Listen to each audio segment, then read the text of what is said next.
آپ صلی اللہ علیہ وآلہ وسلم کی ایک حدیث علامہ قرطبی رحمۃ اللہ علیہ نے نقل فرمائی ہے کہ جب یہ روح نکلتی ہے تو جسم کے جو جوڑ ہیں ان سب کو اندازہ ہو جاتا ہے کہ اب یہ روح نکل جائے گی، اور جب روح نکل جائے گی تو ہمارا آپس میں ایک دوسرے کے ساتھ جو تعلق ہے، ایک جوڑ کا دوسرے جوڑ کے ساتھ، یہ تو روح کی وجہ سے ہے۔ روح نکل گئی تو ہم بے جان۔ تو کہتے یہ جتنے جوڑ ہیں جسم کے وہ ایک دوسرے کے ساتھ گفتگو کرتے ہیں، ایک دوسرے کو سلام کرتے ہیں، الوداعی سلام، کہ روح نکل رہی ہے۔ اب ہماری اور تمہاری ملاقات تو قیامت کے دن ہوگی، ایک طویل مدت کے لیے ہم ایک دوسرے سے الگ ہو رہے ہیں، تو ایک دوسرے کو سلام کرتے ہیں۔ روح نکل جاتی ہے، قبر میں پہنچ جاتا ہے انسان، یا تو جنت کے باغوں میں سے ایک باغ یا جہنم کے گھڑوں میں سے ایک گھڑا۔ قیامت کے دن حشر ہوگا، اگر اچھے اعمال والا ہوگا تو وی آئی پی لاؤنج میں جگہ ملے گی، اللہ کے عرش کے سائے کے نیچے ایئر کنڈیشن میں،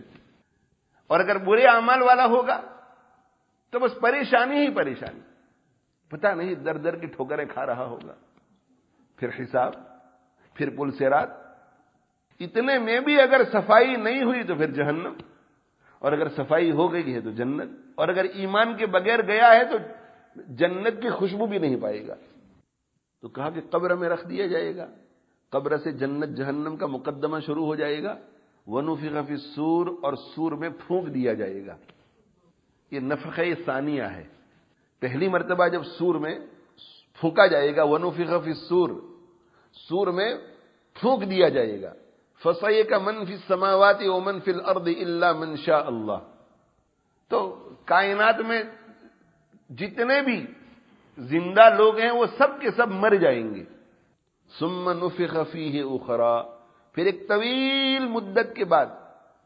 دوسری مرتبہ سور میں پھونکا جائے گا، فَإِذَا هُمْ قِيَامٌ يَنظُرُونَ، تو سب دوبارہ زندہ ہو کر کھڑے ہو جائیں گے اور ایک دوسرے کو دیکھ رہے ہوں گے، ایک دوسرے کو دیکھ رہے ہوں گے۔ آپ صلی اللہ علیہ وآلہ وسلم نے ارشاد فرمایا کہ دوسری مرتبہ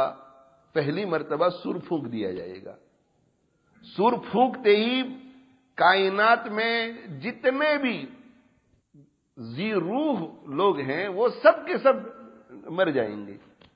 اور ان کی لاشیں پڑی رہیں گی، اور دھیرے دھیرے دھیرے دھیرے دھیرے وہ بوسیدہ ہو جائے گی، سڑ جائے گی، اور فنا طاری ہو جائے گا اس جسم پر۔ روح تو منتقل ہو گئی، اب جسم ہے، جسم پر فنا طاری ہو جائے گا اور ختم ہو جائیں گے جسم۔ اللہ جل جلالہ وعم نوالہ ریڑھ کی ہڈی کا بالکل جو آخری حصہ ہے، آخری ہڈی ریڑھ کی ہڈی کی، یہ بیک بون کی جو آخری ہڈی ہے، کوکسس بون، اس کا تھوڑا سا حصہ بطور بیج کے رہنے دیں گے۔ اب سوال یہ ہے کہ اللہ جل جلالہ عم نوالہ اس کو بطور بیج کے کیوں رہنے دیں گے؟ کہ اللہ تعالی شانہ اسے بھی بالکل نیست و نابود کر کے دوبارہ اس انسان کو زندہ نہیں کر سکتے؟ کر سکتے ہیں، لیکن یہ سر من اسرار اللہ ہے، یہ اللہ کے بھیدوں میں سے ایک بھید ہے کہ ایسا کیوں کریں گے۔ وہ رہ جائے گی، چھوٹا سا بیج، اب بیج رہ جائے گا۔ دوسری مرتبہ سور پھونکے جانے کا وقت آئے گا تو اس سے پہلے اللہ تعالی شانہ بارش برسائیں گے، بہت ہلکی پھلکی، یوں ہلکی ہلکی بارش برستی رہے گی، اور جیسے ہلکی ہلکی بارش برسنے کے نتیجے میں زمین لہلہانے لگتی ہے، تو اس بارش کے نتیجے میں بجائے پودوں کے اگنے کے، یہ جو سیڈز ہیں ہر انسان کی، یہ سیڈز اگنے شروع ہوں گے اور پورا جسم مرکب ہو جائے گا، پورا جسم تیار ہو جائے گا، اور اگر کوئی ان جسموں کو دیکھے گا تو ایسا لگے گا کہ آج ہی مرا ہے۔ اب یہ پتہ نہیں کہاں کہاں اس کی راکھ دنیا میں پھیلی ہوئی ہوگی، سمندر میں پھیلی ہوئی ہوگی، ان سب کو اللہ چاروں طرف سے لا کر کے جوڑ کر کے جسم کو مرکب کر لیں گے، اور اس کے بعد حضرت اسرافیل علیہ السلام کو حکم ہوگا تو وہ سور میں پھونک ماریں گے۔